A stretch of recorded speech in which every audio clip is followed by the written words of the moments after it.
പോയി വാങ്ങിയെടുക്കാൻ പറ്റുന്നില്ല. അതാണ് ഏറ്റവും ദയനീയമായ കാഴ്ച. ഇതിനു മുമ്പൊക്കെ BJP കേന്ദ്ര ഗവൺമെൻറ്റിലുള്ളപ്പോൾ UDF ഗവൺമെൻറ് കേരളത്തിലുണ്ടായിട്ടുണ്ട്. നമ്മുടെ ന്യായമായ അവകാശം വാങ്ങിയെടുക്കാൻ പണ്ട് കഴിഞ്ഞിരുന്നു കുറേയൊക്കെ.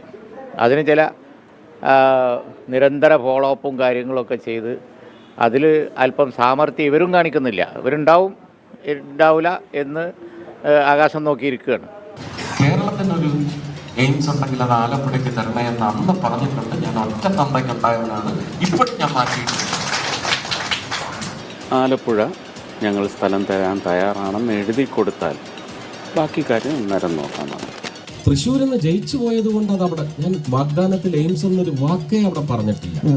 പക്ഷേ അത് ആലപ്പുഴയ്ക്ക് ഇല്ലെങ്കിൽ പിന്നെ അവകാശവാദം ഉന്നയിക്കാൻ കേരളത്തിൽ നിന്ന് ഒരാളെ ജയിപ്പിച്ച് വിട്ടെങ്കിൽ എയിംസ് വന്നിരിക്കും. അത് ആലപ്പുഴയ്ക്ക് ഇല്ലെങ്കിൽ പിന്നെ അവകാശപ്പെട്ടത് തൃശ്ശൂരിന് തന്നെയാണ്. കേരളത്തിൽ എവിടെ വേണമെങ്കിലും വരാം. ആലപ്പുഴയിലാണ് യോഗ്യമായി വരേണ്ടതെന്ന് 2015 ഞാൻ രാഷ്ട്രീയത്തിലോ പാർലമെന്റിലോ വരുന്നതിന് മുമ്പ് പ്രധാനമന്ത്രിയോടും JP നഡ്ഡാജിയോടും പറഞ്ഞിട്ടുണ്ടെങ്കിൽ ആ നിലപാട് ഞാൻ വ്യക്തമാക്കിയതാണ്. ഘടനാപരമായിട്ട് ബുദ്ധിമുട്ടുള്ള ടെറൈൻ ആയതുകൊണ്ടും ആലപ്പുഴ എന്ന് അന്ന് മുതൽ പറയുന്നതാണ്. ഞാൻ എപ്പോഴും പറയത്തില്ലേ, ഞാൻ ആ വാക്ക് മാറ്റിയിട്ടില്ല. ഞാൻ അന്നും കേരളത്തിന് വേണ്ടിയാണ് സംസാരിച്ചത്. ആലപ്പുഴ എന്ന് പറയുന്ന കീഴ്പ്പെട്ടു പോയ കമ്മ്യൂണിസം കൊണ്ട് തൊലഞ്ഞു പോയ ഒരു ജില്ലയുടെ ഉദ്ധാരണമാണ്, പുനരുദ്ധാരണമല്ല. അതിനെ പടുകുഴിയിൽ നിന്ന് കരകയറ്റണമെന്ന് കേരളത്തിലെ തൃശ്ശൂർക്കാരടക്കമുള്ള മലയാളികൾ ആഗ്രഹിക്കണം, പ്രാർത്ഥിക്കണം എന്ന് മാത്രമേ ഞാൻ ഈ അവസരത്തിൽ പറയൂ.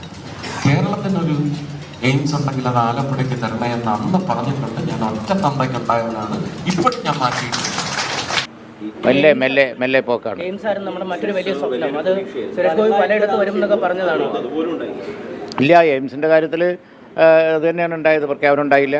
അവർ ഒരു സ്ഥലം കൊടുക്കേറ്റാന്ന് പറയും, ഇവർ പറയും സ്ഥലമൊക്കെ ഞങ്ങൾ ചൂണ്ടിക്കാണിച്ചിട്ടുണ്ട്, പക്ഷേ അവർ തരായിട്ടാന്ന് പറയും. ഇത് കേൾക്കാൻ തുടങ്ങി ആളുകൾക്കും മടുത്തു.